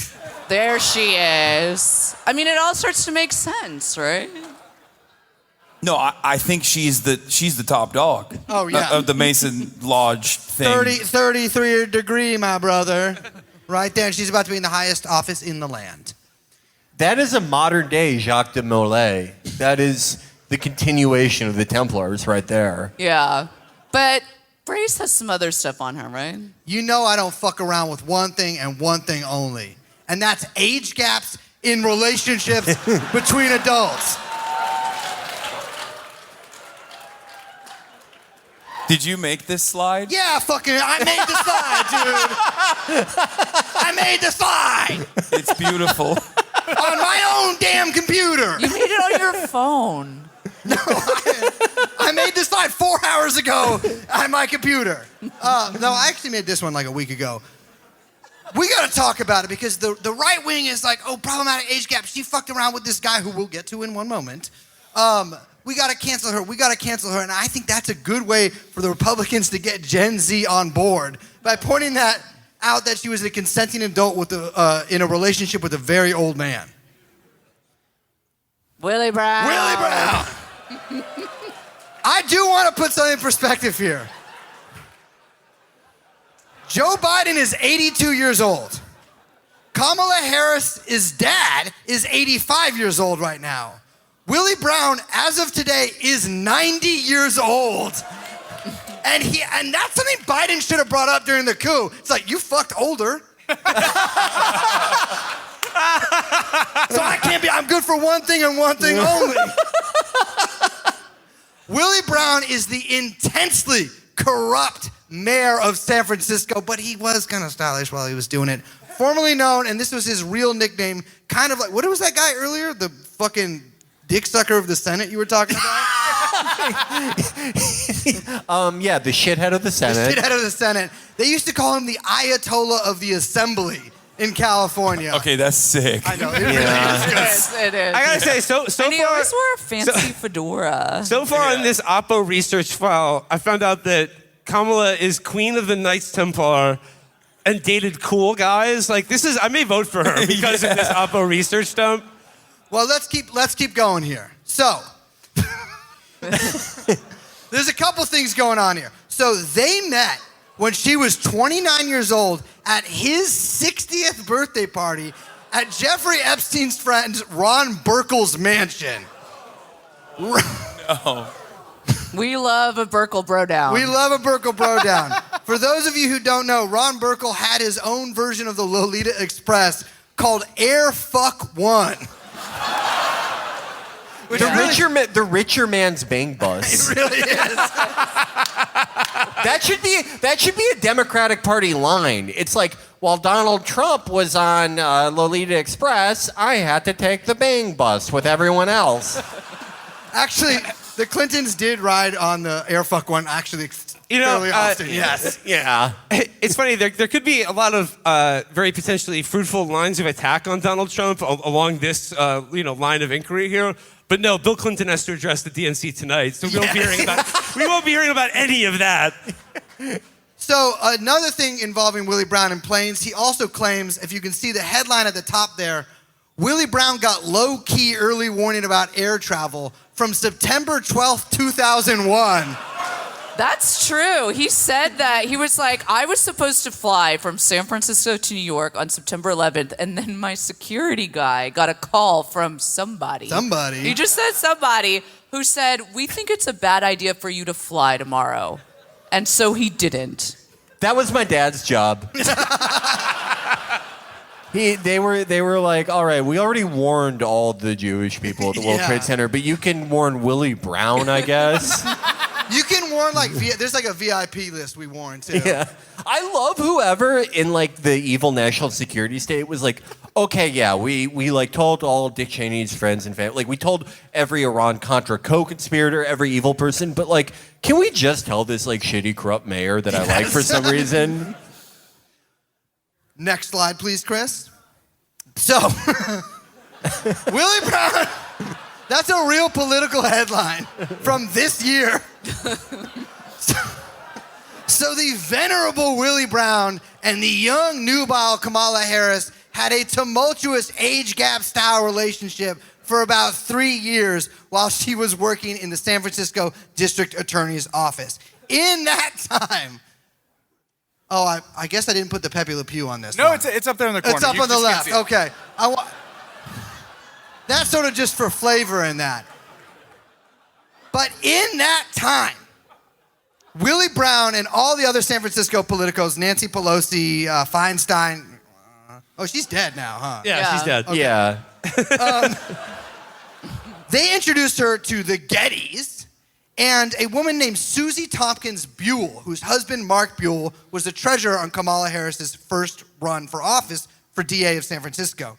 Now, do you guys remember when Peter Thiel's boyfriend killed himself a couple of years ago? Boy, do I. Allegedly.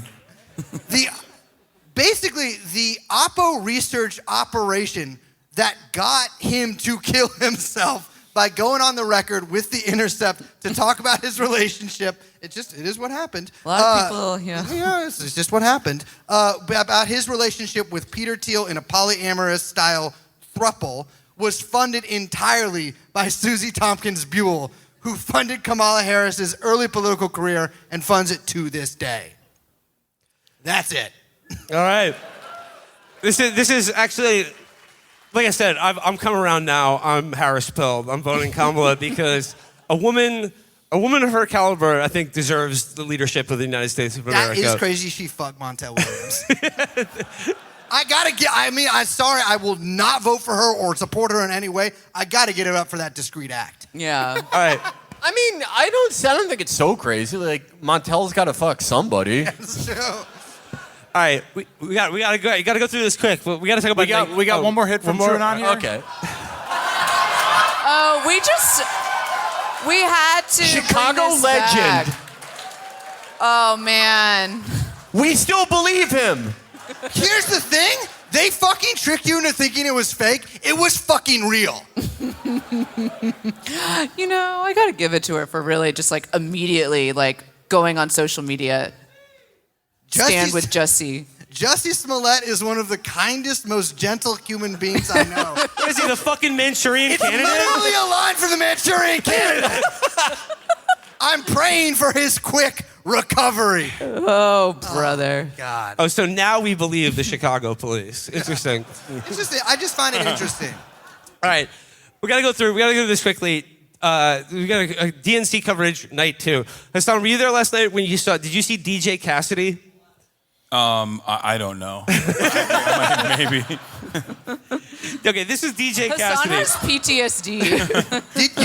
You didn't do bumps with DJ Cassidy? I did not. Waste of a pass. Me and DJ Cassidy deuced the girl saying fight song. I want to ask, Hassan, did it feel when they were like doing all the announcements of like, this is the state, and then they did like the cheesehead shuffle or whatever, what did you feel like internally, spiritually during that time period? I think I was not allowed back into the room at that point. Like, because I was in the creator lounge that like I just kind of occupied. It wasn't like a permanent streaming space because they have no idea what I do, as evidenced by the fact that they gave me like top level credentials for 3 days in a row. Which Fair is enough. super sick because I don't think they're watching the coverage at all. I mean, do you think they have some like apparatchik being like, time to see what Hassan's saying about Ro Khanna? Yeah, no, but I mean, but overall, like they just gave me like a little space, a little cubby in the creator lounge. Then I didn't realize that was like the influencer area, like the common area. Which, by the way, the media is like very pissed about. Mainstream media is upset. Apparently, there's a little bit of drama in the DNC. They're mad that like all of these influencers have now taken up space that otherwise would be given to the press. They're upset that like Harry Sasson is taking over. The goat, raised up in applause. Yeah. So they're pissed off, which I understand. It's like, you know, you're like a 21-year-old LARPing as a DNC staffer, and now all of a sudden you get like better placement than, you know, NBC journalists or whatever. Is the boom guy there? Oh no! Is the Rizzler? No, not the Costco guys. No. Hey, no. Yeah. No. I thought you were talking about the Costco guy. No, you're talking about the old boy, right? The old boy big news. Yes. Who the fuck is that? Yeah, It's the guy, the old boy guy. Yeah, Dash Dobrovsky, and he does all those videos where he's like, boom, oh boy, it's big today. They just announced that they are going to subpoena Todd Schwartz in the Donald Trump Ukraine case. That's gotta suck so bad that there's so many other content creators that they invited instead of him. They were like, yo, you're too ugly, bro. Sorry. Oh.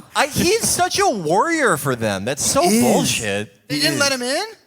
I don't know. I haven't seen him. Interesting. He's gonna come up to me and boom me tomorrow. All right, so DJ Cassidy was the house DJ at the DNC, and I gotta say, I really did not like his act. I think his tawdry buffoonery was not befitting the dignity of a political convention. When I hear music at a political convention, it better be this and this alone. Elvira here. Yeah. You know. Let's do the Elvira. Elvira. My heart's on fire, Elvira. Woo! Let's get it going. Every time. By the way, DJ, run that shit back. I think all 4 of the singing senators are dead now. And I like to imagine that they were all buried in the same mausoleum. But then they had to kick out Larry Craig to the gay section of the cemetery. I don't know about you guys, but like the Elvira, I've watched every performance they've done of Elvira. It makes me want to be a Republican, not now where they're gross, but in 1998, where it's like it was about singing songs and banning violent video games. And tort reform. And telling your wife, like, I'm going on a fly fishing expedition put on by the petroleum lobby, and you're only going to the Minneapolis airport. Yes. It seems like such a good time, and they like now it's all about like wokeness and shit. No, this is the real shit. I would be a Republican if this is what it meant now. They're bringing barbershop back. All right. So the one thing I want to talk about from night 2 is probably like Bernie Sanders. Bernie Sanders spoke last night. Bernie. Okay, all right. Reaction there. Damn. I did not watch. Actually, no, it's not true. I was like, I should watch a little bit of the DNC this morning, and I put it on, and he started talking, and then I went to the bathroom and took a shower and just forgot my computer was on. So in theory, it was playing near me, but I have no idea what he said. I'm sure it was really good. Yeah, it was. It was pretty good. I mean, it was like, it was a standard Bernie speech. Shout out to his family.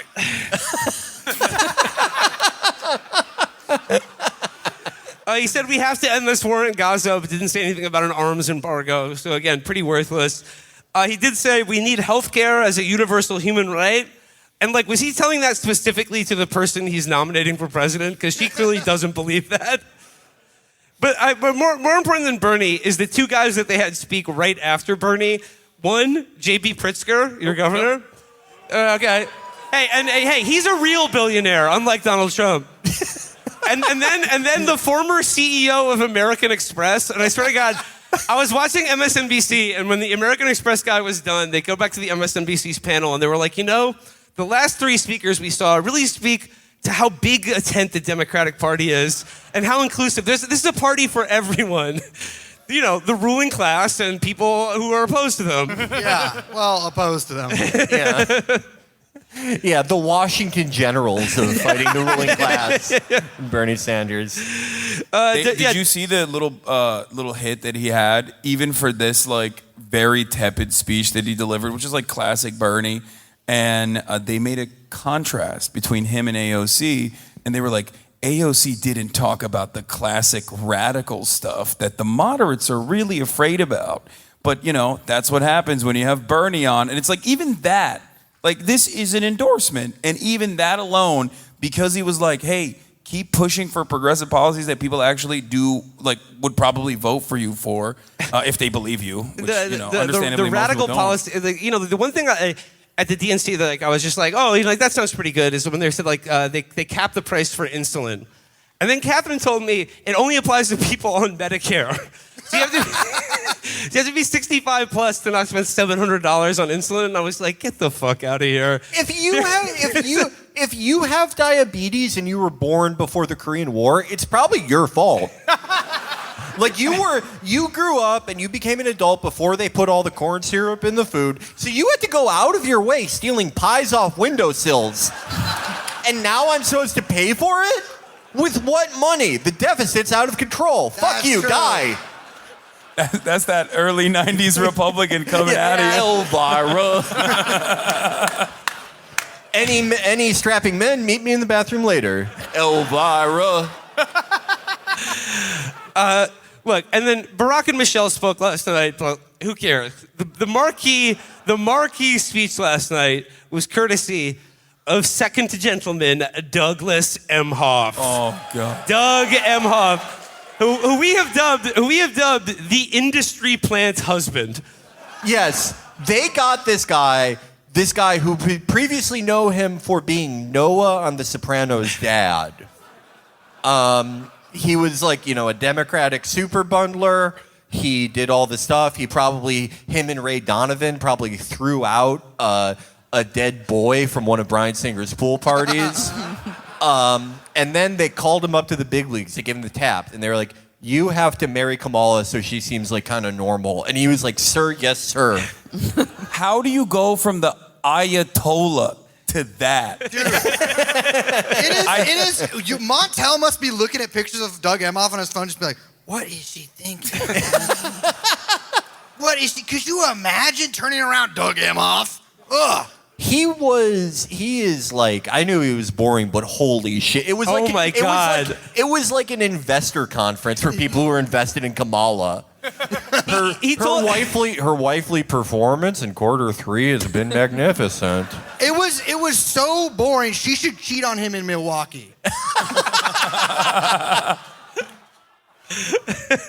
Well, I mean, he's already once a cheater, always a cheater, though. That's true. Yeah, that is true. He's a dog. Get him out of here. She needs a new husband if she's going to be president. It's not illegal. But he told. I mean, you know, like, and once again, the number of people I saw gushing over this speech about what a normal, loving couple they are, and whatever. Sure, let's say for a second they are. He told some of the most interminable anecdotes about how he met Kamala, which is like. Whoa, we were set up, and then I called her at 8:30 in the morning. I got the answering machine. I kept talking, though, and I'm like, what the fuck are you, John Favreau from Swingers? And then he's just like, and then I was eating lunch at my desk, which I didn't normally do because I'm having client lunches. But then she called me back, and we talked. It's just like, wrap it up, God damn it. Yeah, he gave America the feeling of being trapped in a synagogue. And without an active shooter. You know he tears that ass up like a sweet green. And, you know, like, they're trying to shore up any possible accusations of anti-Semitism from not selecting Josh Shapiro. So, you know, he played up, like, you know, his Jewish heritage. But then I was like, I'm like, okay, he's the first Jewish, first gentleman. That's cool, whatever. And then he's like, my children, Ella and Cole. And I go, what the fuck? How are you going to be a proud Jewish man and name your son Cole? Yeah, no, that Cole is a name for a kid who, you know, runs a girl over with his boat. Yeah. No Jewish person has ever been named Cole. No. Oh, do you want some milk with that, Cole? And we'd never be caught for something like that. Yep. We vaporize all our kills. Oh, yeah. And then one thing from the end of Doug's speech, he said, once again, playing out the idea that she's a protector and she stands up to bullies. But she says, Kamala knows how to deal with cowards. You have to stand up to them. And I'm like, isn't that pretty easy to stand up to a coward? Yeah, they say, like, they always say, like, oh, the worst thing for a bully is to be taken head on, but also a coward. So, like, who do you sneak attack? No one? Someone of medium courage? But she said, Kamala is a joyful warrior. And that really is the theme. They feel very happy about the war that's going on right now, and we shouldn't let them forget that. That's where the joy is coming from. They're very happy about it. She's going to be the most moral presidential candidate in the world. And it's not like you said, like, the feeling of joy in that room, and like the feeling of joy comes from just like having a presidential election that's like competitive, that's like close, that they're not actively losing. Anyone who gets away of that happiness of being like a point up in the poll, they will obliterate. Yeah, this convention, it has the atmosphere of like a Hitler rally in Munich, but done by Restoration Hardware. No, Felix, this is a Nuremberg rally for bisexuals. All right, we only got 10 minutes here, so I gotta go real quick through one of our rating series that we selected for you tonight. And okay, we're Chicago. Where are we? Chicago. You know what's coming. You know what's coming. From August 19th, this is beloved Chicago rage-filled oaf, John Kass.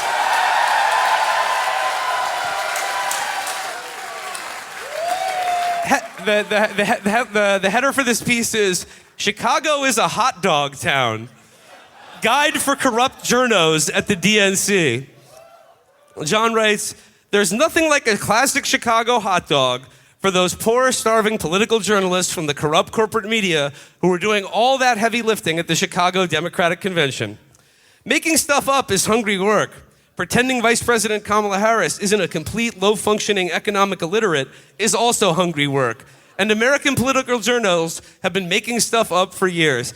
John, he's hungry, folks. If anyone knows that being journalist makes you hungry, it's John Kass. Yeah.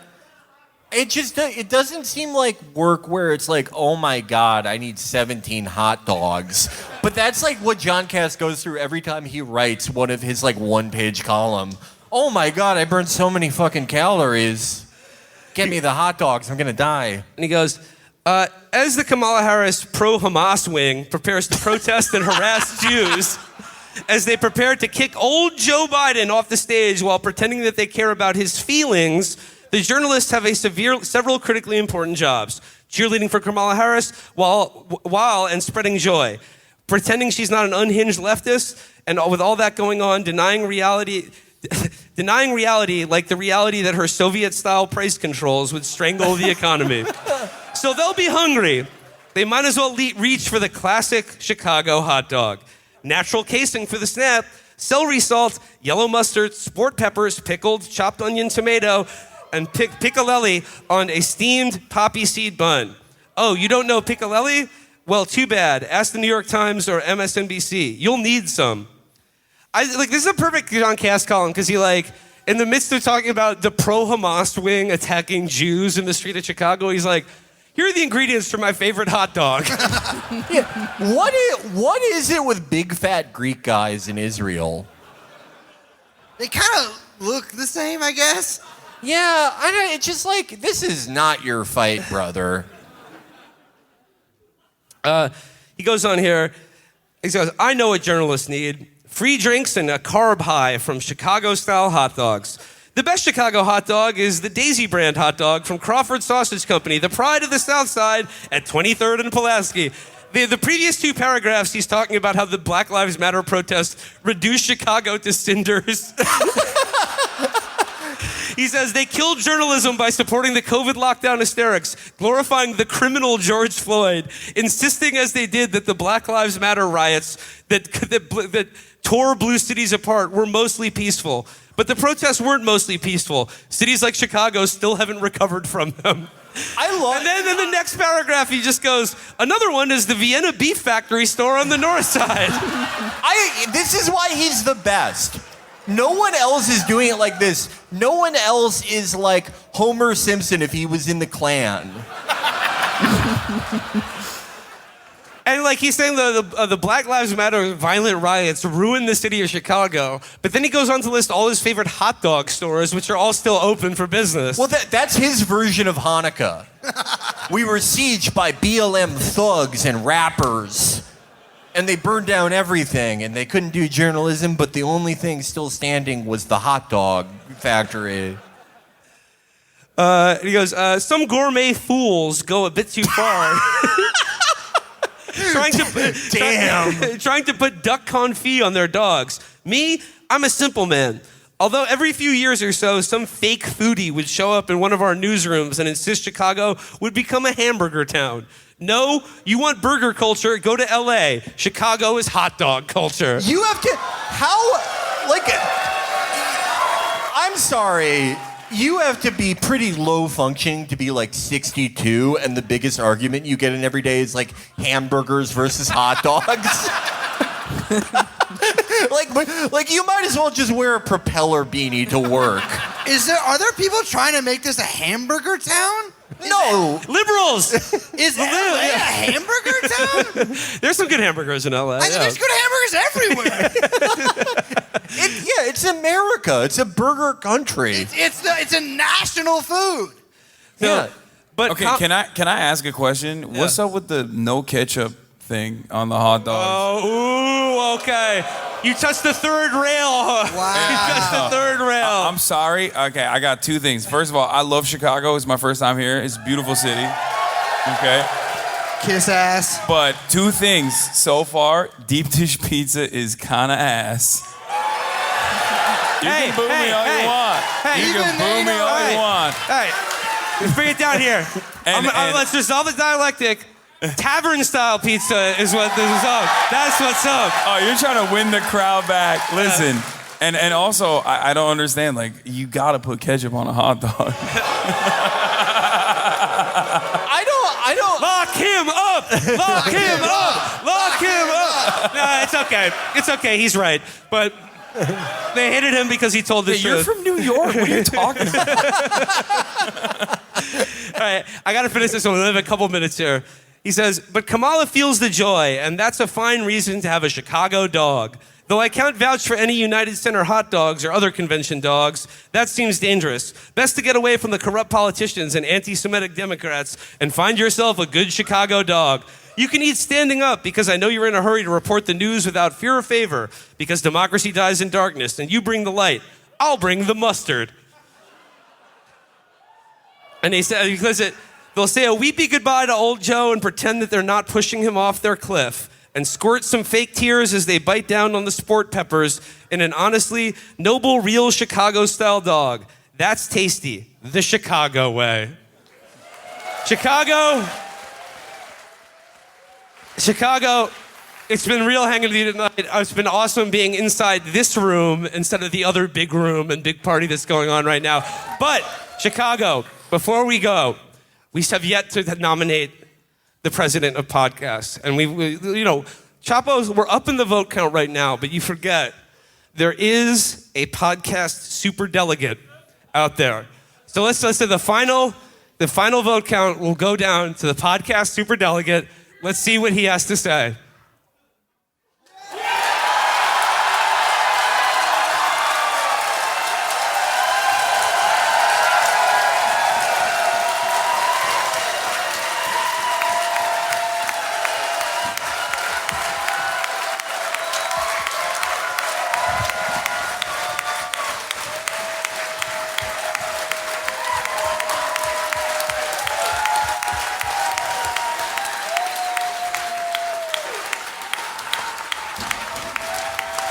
Howdy, I'm Matt Crispin. Hold for the applause. As the superdelegate, I pledge all my votes to True Crime Obsessed.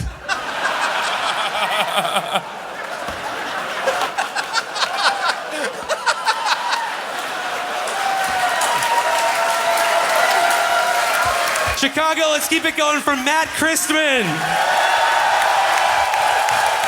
Chicago, Park West Theater, you guys have been awesome. Thank you to Hassan Piker, Brace Belden, Liz Franzik, Felix Biederman. I'm Will Menaker, and let's keep it going for producers extraordinaire Chris Wade and Young Chomsky. Play us out, dog. Thank you, Chicago. Free Jesse. Free Jesse. Oh, I fucked it up. It was supposed to be fight song. All right, fuck it. This is my fight song. All right, that's not the lyrics. It's okay to be white song. Hey, that's my wife's song. Chicago, once again, thank you guys so much. This has been awesome. Have a great night, everybody.